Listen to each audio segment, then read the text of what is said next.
और मैं जातिगत बातों पर, मैं जातियों में नहीं बंधना चाहता। मैं सनातन कार्य के लिए कार्य कर रहा हूं। मैं सभी सनातनियों को जोड़ना चाहता हूं। रही बात चोटी काटने की, गलत है। किसी के भी साथ दुर्व्यवहार नहीं करना चाहिए। कोई भी किसी भी प्रकार का दुर्व्यवहार करता है वो ठीक नहीं। हम तो इसका प्रचार करते हैं, तिलक रखो और चोटी रखो, कलावा बांधो, कंठी पहनो, इसका हम प्रचार करते हैं। रही बात दूसरी कि जो लोग जातियों के लिए, मैंने तो देखा कि एक गांव में घटना घटी और उसमें बड़े बड़े देश के बड़े नामचीन नेता आकर बयान दे रहे हैं और वो जातियों के विरोध में बयान दे रहे हैं और वो वही काम कर रहे हैं जो अंग्रेजों ने किया था। मैं ये जानना चाहूंगा, अभी आप लोगों ने भी सुना होगा, मथुरा में एक कांड हुआ था। एक टेम्पो वाला पकड़ा गया था और उसने 23 लड़कियों के साथ दुर्व्यवहार किया था। उनकी वीडियो, उनकी पिक्चर्स और उनके सब हैं और वो हर जाति के थे। वो बच्चियां जो थी वो हर जाति की थी। तब कहां चले गए ये सारे मर्द? क्या एक पुरुष का मान सम्मान स्त्री के मान सम्मान से ज्यादा है? हम स्त्री के मान सम्मान के लिए क्यों नहीं खड़े हुए? इसका मतलब ये नहीं मैं कह रहा हूं कि पुरुष का अपमान हो जाए तो हो जाए। अपमान किसी का नहीं होना चाहिए। जब लोग मूत्र जिहाद करते हैं, लव जिहाद करते हैं, थूक जिहाद करते हैं, तो वो जब थूकते हैं ना भोजन में, तब इसलिए नहीं थूकते कि ब्राह्मण पंडित जी जैन लेंगे।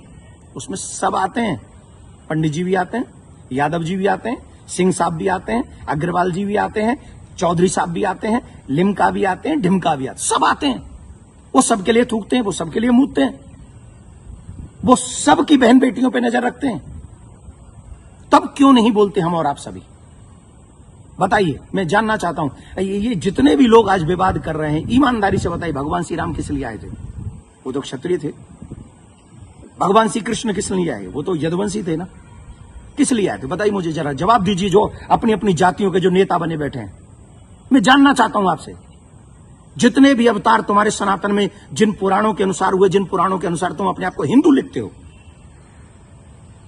किसके लिए अवतार हुए थे? वो धर्म की स्थापना के लिए हुए थे और धर्म की स्थापना करना ही हम सबका दायित्व है कि हम इस देश में धर्म की स्थापना करें, ना कि धर्म का खंडन करें। हम सबको चाहिए कि एक साथ रहकर अपने धर्म का सम्मान करें, अपने धर्म को बढ़ाएं, अपने देश को बचाएं। ये हम लोगों की ड्यूटी होनी चाहिए। और जितने भी यदुवंशी सुन रहे हैं ना, my dear listen to me, निश्चित तौर पे मेरा जन्म जो है ब्राह्मण कुल में हुआ है, लेकिन आपको एक और बात बता दूं, यदुवंशी मेरे हैं सब। पूछिए कैसे? भगवान श्री कृष्ण का नामकरण जिन ऋषि ने किया था, गर्गः पुरोहितो राजन यदु नाम सुमहातप, मैं गर्गाचार्य जी का वंशज हूं। क्या मैं आपका बुरा चाहूंगा? क्या मैं जाटवों का बुरा चाहूंगा? मैं चौधरियों का बुरा चाहूंगा? मैं बनियाओं का बुरा चाहूंगा? किसी का बुरा नहीं चाहता। मैं आप सबका भला चाहता हूं और इस देश का भला चाहता हूं। अगर आपको ईमानदारी से अपने इष्ट में निष्ठा है, राम में, कृष्ण में, परशुराम में, हनुमान में, देवी में, देवता में, तो आप शास्त्रों के बताए हुए मार्ग पर चलिए और धर्म का पालन कीजिए और उन विधर्मियों से लड़ने के लिए तैयार हो जाइए जो हमारे देश में जाति का जहर घोलकर, कई बड़े बड़े नेता हैं, जाति के नाम पे कूद पड़े। बस चुनाव की सभाओं में बोल रहे हैं, चुनाव की एक कथा, अरे तुम्हारा इस नाम पे वोट लोगे? लेकिन महाराज जी, सवाल ये आ रहा है कि ब्राह्मणों के अलावा और कोई समाज का व्यक्ति कथा कर सकता है कि नहीं कर सकता? क्यों नहीं कर सकता भाई? कथा प्रवचन कहीं भी करे। हम अपने बच्चों को कहानियां सुनाते, कथा सुनाते हैं, क्या बुराई है? हर एक जाति के व्यक्ति, मम्मी पापा, दादी दादा, नानी नाना तो अपनी ही जाति के होंगे ना। कहानी सुनाए, कथा सुनाए, कोई बुराई नहीं है। लेकिन व्यासपीठ पर बैठ के सप्ताह करना, देखिए उसकी विधा, हम शास्त्रों की बात करेंगे। यहां मैं अपनी बात नहीं करूंगा। मैं ब्राह्मण कुल में मेरा जन्म हुआ है, लेकिन कितने ऐसे कार्य हैं जो मैं खुद नहीं करता। जैसे यज्ञ कराना मैं नहीं करता, क्योंकि उसमें मेरी नॉलेज नहीं है। विवाह कराना वो मैं कार्य नहीं करता।